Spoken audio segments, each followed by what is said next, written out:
어제 이 보도 저는 사실 오보라고 생각했었는데 그러나 오늘 중앙일보가 일면으로 이 때린 보도의 디테일을 보고 생각이 좀 변했습니다. 복수의 만찬 참석자에 따르면 이 대통령은 정부 안과 관련해 억울한 피해를 본 사람은 없고 힘 있는 사람도 제대로 수사할 수 있는 사법체계를 만들자고 당부했다고 알려졌습니다. 이 대통령은 수사기관끼리 견제와 균형을 잡아야 한다고 강조하며 정치 권력, 자본 세력 등 돈과 힘이 있는 사람을 봐주면 안 된다. 그런 부분을 막을 필요가 있다는 취지의 이야기를 했다며 보안 수사권을 직접 거론하진 않았지만 참석자들은 경찰의 수사권 독점이 나올 수 있는 부작용에 대한 우려를 전달한 것으로 받아들였습니다. 네, 이건 아마 오늘 기자회견에서 젠프께서 직접 말씀을 하실 것 같은데 제 생각입니다만 보안 수사 요구권 정도는 미국처럼 검사들한테 줄 것 같습니다. 관련해 그래도 정부가 잊지 말아야 할 부분 화제가 된 분석 보시고 이어가 보겠습니다.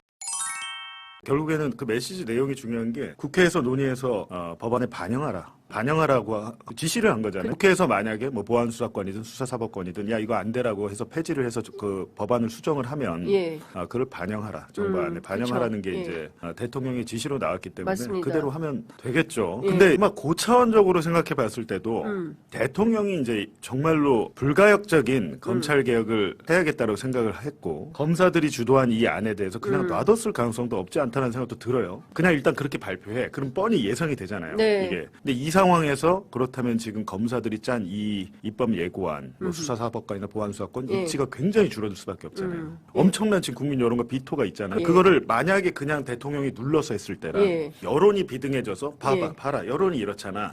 이 방향으로 해서 수정해서 갔을 때는 좀 다르죠. 완전히 달라지는. 그러니까 아무래도 이제 검사 출신이었던 분들은 보안수사권. 근데 기본적으로 그 자문위원단 안에서도 한 10분 정도는 보안수사권 필요하다. 경찰을 견제하기 위해서 필요하다는 의견이었대요. 근데 그 중에 또 일부는 이 지금 정부안을 보고 나서는 생각이 바뀌었다. 이런 식으로 해서 검찰이 부활하려고 한다는 것 때문에 이 방법이면 보안수사권 안 된다로 입장이 바뀐 분이 또 이때입니다. 지금. 있는데 사실은 뭐 이제 자문위원 단계는 끝난 거잖아요. 입법 예고안이 나와서 국회에서 아마 논의가 될 텐데 분명히 경찰에 대한 감시와 통제 방안은 필요할 겁니다. 필요할 건데 기본적인 전제 공소청의 검사는 수사는 하면 안 되겠죠. 저는 기본적으로 검사란 단어도 이참에 없앴으면 좋겠다. 물론 나중에 이제 그 단서를 달아야겠죠. 지금은 검사로 쓰지만 개헌을 할 때 공소관으로 바꾸겠다. 랄지 뭐 그렇게 바꾸면 되는 거잖아요. 나중에 헌법을 바꿀 때 그렇게 하면 되고 왜냐하면 검사란 단어를 없앤다는 것 자체가 저는 검찰청이 폐지가 되니까 검사란 단어를 없앤다는 것 자체가 굉장히 큰 의미가 있다고 봐요. 제도 자체가 아니고 그 단어가 없어지면